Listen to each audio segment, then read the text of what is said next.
Hola coach, ¿cómo estás? Espero que muy bien, como siempre. De hecho, mejor que ayer y peor que mañana, como solemos decir. Hace unos días estaba con una presentación que me habían pedido para hablar de nosotros los técnicos, los coaches, pero ¿cuál es nuestro rol? De eso se trataba un poco la presentación. Y si bien nosotros hacemos bastantes cosas diferentes, creo yo, quizás en algún episodio hablemos de todas esas cosas, por resumirlo, creo que somos educadores. Trabajamos en educación, no sé si ya lo dije, pero bueno, creo que no está de más repetirlo.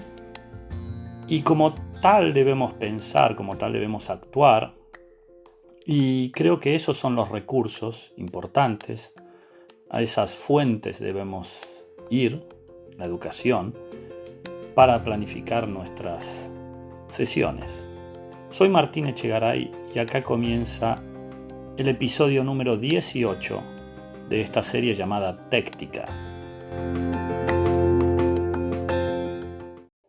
Si bien en el nombre de este podcast se mencionan las dos palabras esas, se combinan, técnica y táctica, porque es una forma incluso hasta irónica de entrelazarlas, que yo tengo en mi trabajo, esto que quiero compartir y que voy compartiendo con ustedes, mis colegas.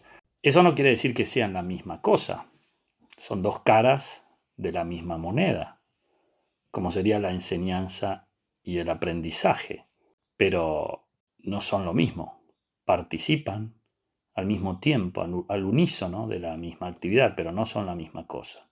Me gustaría establecer una pequeña frontera entre ambas, con algún ejemplo incluso.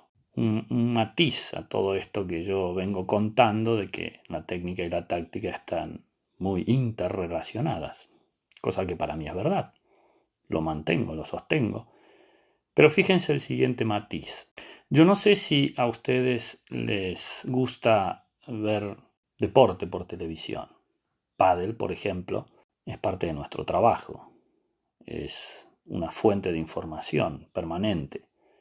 Es verdad que quizás el pádel que se muestra en las redes o en la televisión es pádel de élite, probablemente algo diferente a lo que enseñemos en nuestro día a día, pero sin embargo creo que es necesario.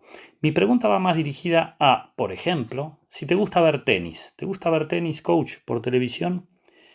Te lo digo por lo siguiente. Mira, a mí me gusta ver tenis, creo que es una gran fuente también de conocimientos para nosotros, siempre teniendo en cuenta aquella amenaza de una letra, lo que yo llamo amenaza de una letra, no sé si también lo he comentado, pero otra vez vale la pena repetirlo. En lugar de adoptar con O, tenemos que adaptar con A los recursos del tenis.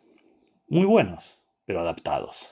Bien, cuando yo veo partidos de tenis, a veces suceden esas retransmisiones que cuando una pelota se va por 5 centímetros, el comentarista, que normalmente fue profesional de ese deporte con una carga de conocimientos técnicos, tácticos, comprobada, muchas veces se refiere a que el error de esa pelota que se fue por 5 centímetros fue por ese pie de atrás que no hizo bien la transferencia del peso junto con la rotación para adelante y eso causó que la pelota, digamos, se fuera impactada un poquito tarde y el ángulo no fue el correcto.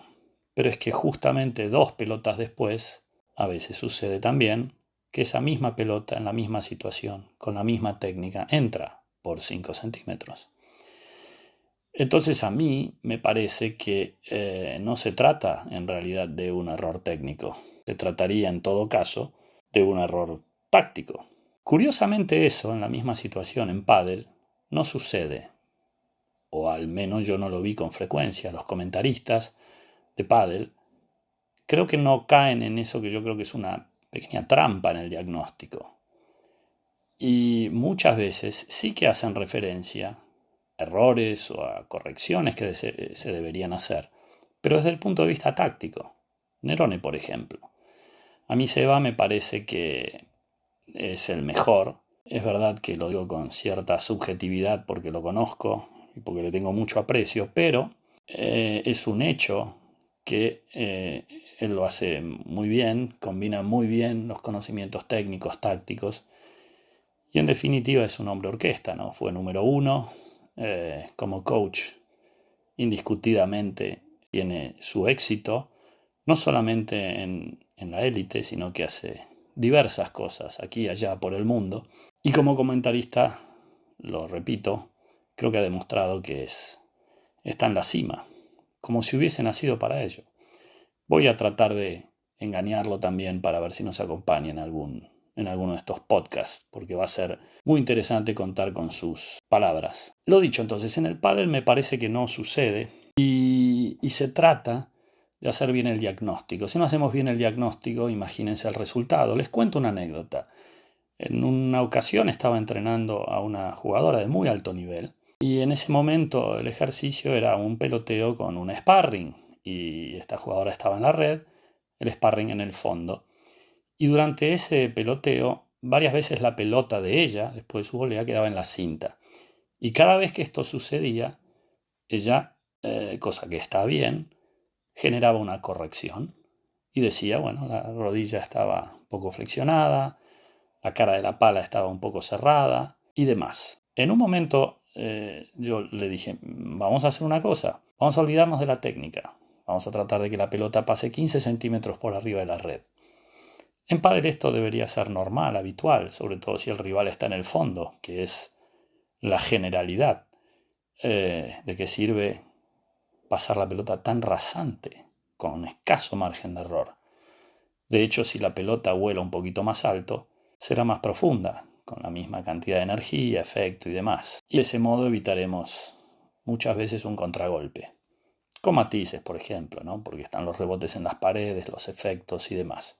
Pero en definitiva, en aquella oportunidad, en esa anécdota, yo estaba convencido, sigo estándolo, de que lo que se estaba tratando de corregir era algo técnico, cuando en realidad el problema era táctico. Y ni siquiera táctico, era un problema de decisión, era un problema de los aspectos mentales del juego. Era un peloteo. No había mucha táctica para ganar o perder, pero era una decisión que se podía tomar sin más, de manera inmediata. No había ningún proceso técnico que hacer, ninguna corrección, simplemente tomar la decisión de jugar de otro modo. Y a eso me refiero cuando digo que no hay que confundir los errores técnicos con los errores tácticos. Concretamente, no creo que un detalle técnico corrija 5 centímetros en la trayectoria de una pelota durante una jugada en un partido. Por eso también digo muchas veces que los partidos de pádel en realidad no se ganan, sino que se pierden. Quizás sea una frase cargada de pesimismo y negatividad, pero bien tomada, bien considerada, creo que es una frase muy potente. Y resume un poco de qué se trata nuestro deporte. Nadie gana un partido de pádel, sino que hay alguien que lo pierde. En definitiva, coach, tenemos que saber separar peras y manzanas, o churras y merinas, como dicen en España. No confundir, no mezclar aquello que es técnico con aquello que es táctico. Porque al final, si hacemos mal el diagnóstico, seguramente la solución que apliquemos será incorrecta. Hasta la próxima.